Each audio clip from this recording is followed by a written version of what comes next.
Em nome do Pai, do Filho e do Espírito Santo. Amém. A graça e a paz da parte de Deus, nosso Pai e nosso Criador, o amor e a ternura e a misericórdia de Jesus Cristo, nosso irmão e Redentor, a luz e a força e a santidade do Espírito Santo Paráclito, Consolador, estejam convosco.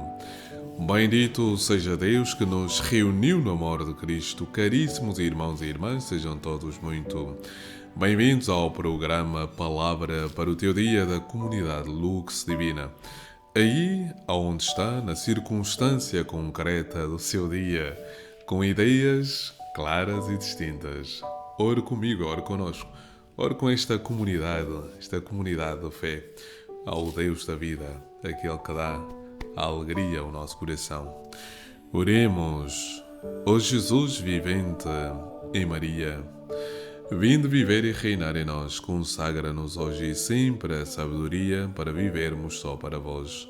Vós que viveis e reinais com o Pai, na unidade do Espírito Santo, por todos os séculos dos séculos. Amém. Caríssimos irmãos e irmãs, o Evangelho deste dia extraído de São Lucas, capítulo 12, versículos 54 a 59. Naquele tempo, dizia Jesus às multidões: quando vedes uma nuvem levantar-se do poente, dizeis logo: vem lá a chuva. E assim sucede. E quando sopra o vento sul, dizeis: vai haver calor. E assim acontece. Hipócritas, sabeis interpretar o aspecto da terra e do céu. Como é que não sabeis interpretar o tempo presente? Porque não discernis por vós mesmos o que é justo. Por isso, quando fores com o teu adversário ao magistrado, procura livrar-te dele no caminho. Não vai ele entregar-te ao juiz, o juiz entregar-te ao oficial de justiça, e o oficial de justiça te mete na prisão. Eu te digo, não sairás de lá antes de pagar até ao último centavo.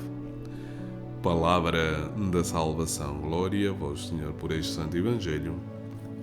Perdoai-nos, Senhor. Caríssimos irmãos e irmãs, é com esta boa disposição que estamos reunidos à volta da palavra do Senhor. Jesus é contundente, Jesus é assertivo, Jesus é coerente, Jesus é claro e evidente, Jesus é esta força que impele o cristão a não ser de outra maneira senão a maneira de Deus. Sim, a maneira como Jesus viveu é a confirmação de que não existe outro caminho para chegarmos ao céu.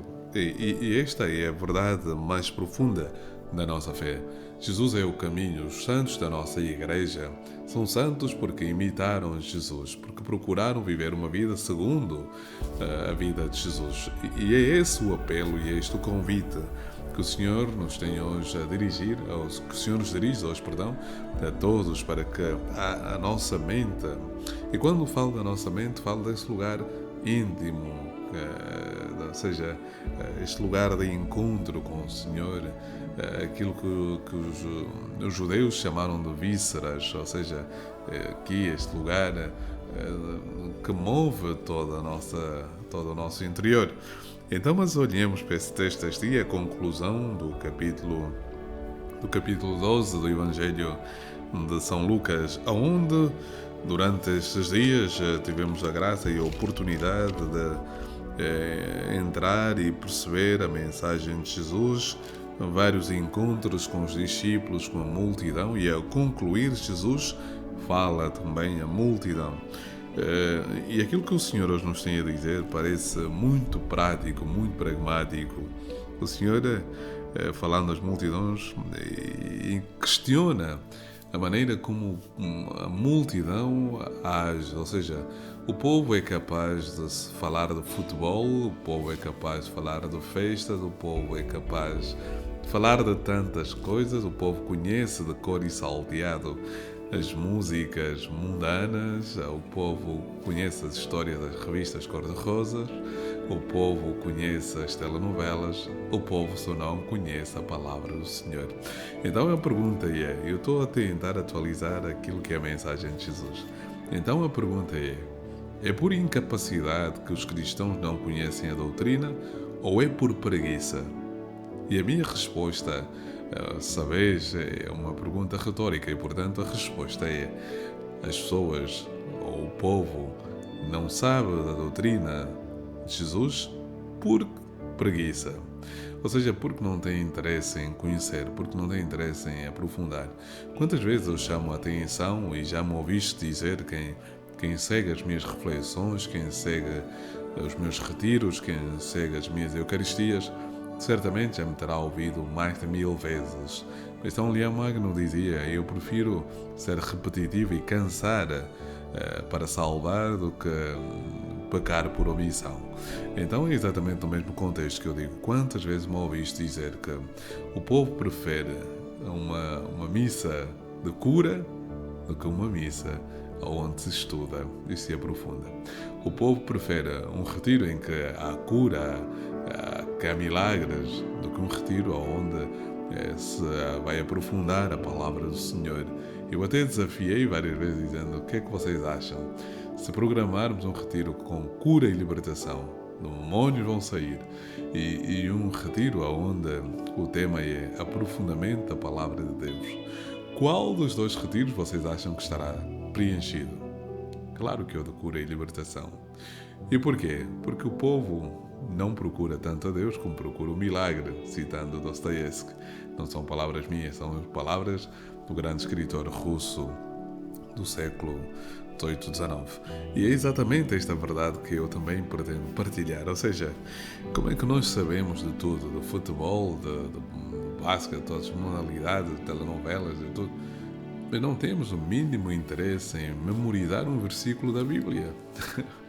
E alguns liberais vão dizer: não, mas isso não é importante. O importante não é saber a Bíblia de cor. O importante é viver. Não, mas como é que tu podes viver aquilo que não conheces? Não, é impossível. Portanto, tudo passa primeiramente por esse conhecimento da palavra. E o conhecimento da palavra fará assim com que eu tenha um discernimento interior. A palavra do Senhor hoje pede um discernimento. Ouvíamos dentro do texto, Jesus dizia exatamente: porque não discernis por vós mesmos o que é justo. Ou seja, como é que alguém pode saber interpretar o que é mau? Ou seja, que vai chover, que vai fazer frio, que vai... Estamos preocupados todos com o clima, mas não estamos preocupados com a alma. Não estamos preocupados com o céu, que é a nossa meta definitiva. Ou seja, quando falo do céu, pensemos sempre na bifurcação. Ou seja, o céu como presença com Deus e o céu como a ausência de Deus, né? Eu uso essa categoria para fazer perceber que todos morreremos, o Senhor chamará a todos e, portanto, compareceremos diante do Senhor, e aqui teremos dois caminhos. A palavra de Deus diz, Deuteronômio capítulo 30, versículo 15, se a memória não me engana, exatamente, o Senhor coloca diante de dois caminhos, a vida e a morte. Portanto, a vida é o caminho com Deus, é o caminho com o Senhor, e a morte é o caminho sem o Senhor. Portanto, aquilo que o Senhor nos quer dizer é que o cristão deve ter essa atitude constante de discernimento, discernir aquilo que agrada ao Senhor, aquilo que é de agrado ao Senhor, aquilo que agrada ao Deus da vida e aquilo que não agrada. Então, o sabermos esta realidade, temos os instrumentos e as ferramentas para caminharmos e chegarmos ao céu. Não te esqueças, há muita coisa em nós que precisa de ser purificada, há muita realidade em nós que precisa ser santificada, há muito em nós que precisa ser transformado pelo Senhor. E eu peço ao Deus da vida, ao meu Senhor, a Ele que conhece as minhas e as suas e as nossas fragilidades, que não desista nunca de nós, porque Jesus não desiste de nós, somos nós que desistimos de Jesus. Mas eu imploro ao Senhor que nos dê esta consciência e esta clara evidência para podermos caminhar sempre na presença do Senhor e ir purificando aquilo que em nós está insano, aquilo que é doentio do ponto de vista espiritual, psicológico, emocional, afetivo, que o Senhor vá purificando tudo isto para que alcançarmos a graça de podermos estar na presença do Senhor. O Senhor esteja convosco, Ele está no meio de nós. Por intercessão da bem-aventurada Virgem Maria, Senhora da Assunção, abençoe-vos Deus Todo-Poderoso, o Pai, o Filho e o Espírito Santo. Amém. A alegria do Senhor é a nossa força. Amém.